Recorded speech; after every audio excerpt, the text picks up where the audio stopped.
Cricket ফুটবলের মতো হকিও একসময় দারুণ জনপ্রিয় ছিল বাংলাদেশে, তবে সাফল্যের গণ্ডি ছিল এশিয়ার মধ্যেই সীমাবদ্ধ। এবার বাংলাদেশ নিশ্চিত করেছে বিশ্বমঞ্চে খেলার টিকিট।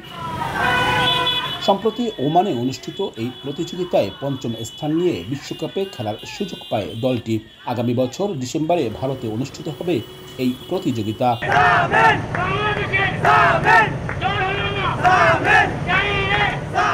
ওমানে প্রতিযোগিতা শেষে দলটির অধিনায়ক সামিন নিজ জেলা খুলনায় ফেরার পর পেয়েছেন সংবর্ধনা।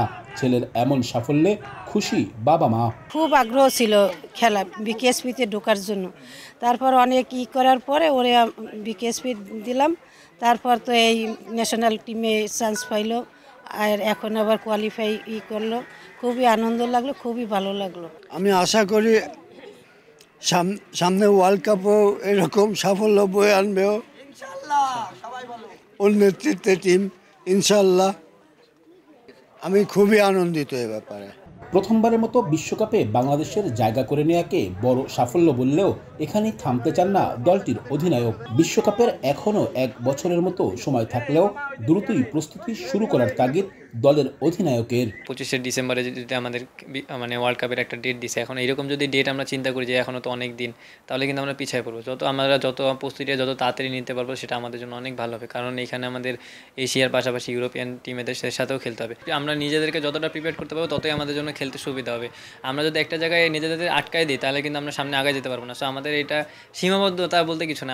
আমাদের যদি এখন কালকে থেকে শুরু করতে পারলে আমরা সবাই রেডি। বড় মঞ্চে ছোটদের লক্ষ্যটা ছোট নয়। বিশ্বকাপ মঞ্চে লাল সবুজ পতাকাকে আরও উপরে ওঠাতে চান অধিনায়ক। গ্রুপ পর্ব পেরিয়ে সেমিফাইনালে খেলার প্রত্যাশা উঠে আসলো অধিনায়কের কণ্ঠে। ভালো ফলাফলের জন্য ঘরোয়া লীগ ও বিদেশি বিভিন্ন দলের সঙ্গে প্রস্তুতি ম্যাচ আয়োজনের প্রয়োজনীয়তার কথাও জানান অধিনায়ক। আমরা এখানে দেখা যায় সবাইকে আমরা চিনি। যখন আমরা দেশের বাইরে যে অপোনেন্ট কারোর সাথে খেলবো, তাদের শক্তি সম্বন্ধে আমাদের আইডিয়া নেই, তারা কীভাবে খেলে, তাদের স্পিড কেমন, আমাদের আইডিয়া নেই। সো আমাদের চেষ্টা থাকবে তাদের সাথে ফাইট করতে।